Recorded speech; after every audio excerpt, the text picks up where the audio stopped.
कि आज हो पहिला मिलनवा मिलल सजनी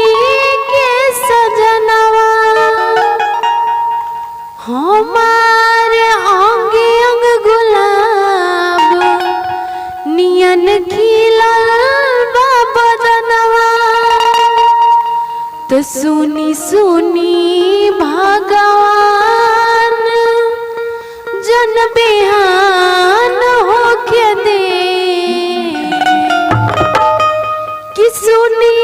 सुनी भगवान जन बिहान होके दे तो यह बेराजा जी के कोरवे में जवान होके दी यह बेराजा जी के कोरवे में जवान होके दी आज हो पहिला मिलनवा मिलल सजनी के सजनवा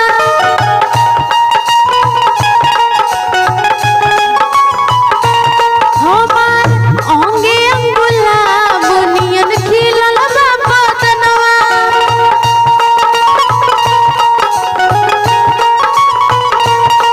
सुनी सुनी भगवान जन बिहान होके दे यह बेराजा जी के कोरवे में जवान होके दी यह बेराजा जी के कोरवे में जवान होके दी जिंदगी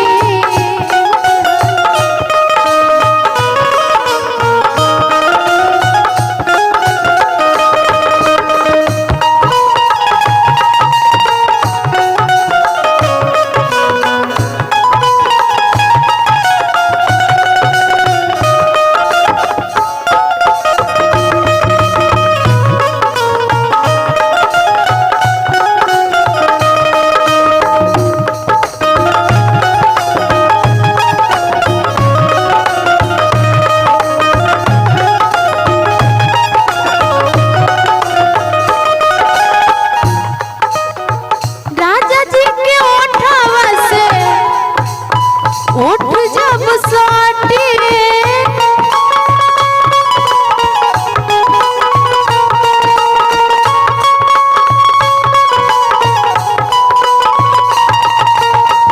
भुकुर भुकुर कोरी हमरा दिलवा के बाती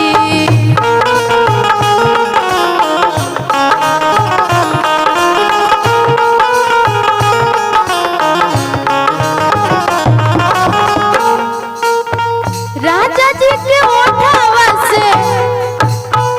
उठ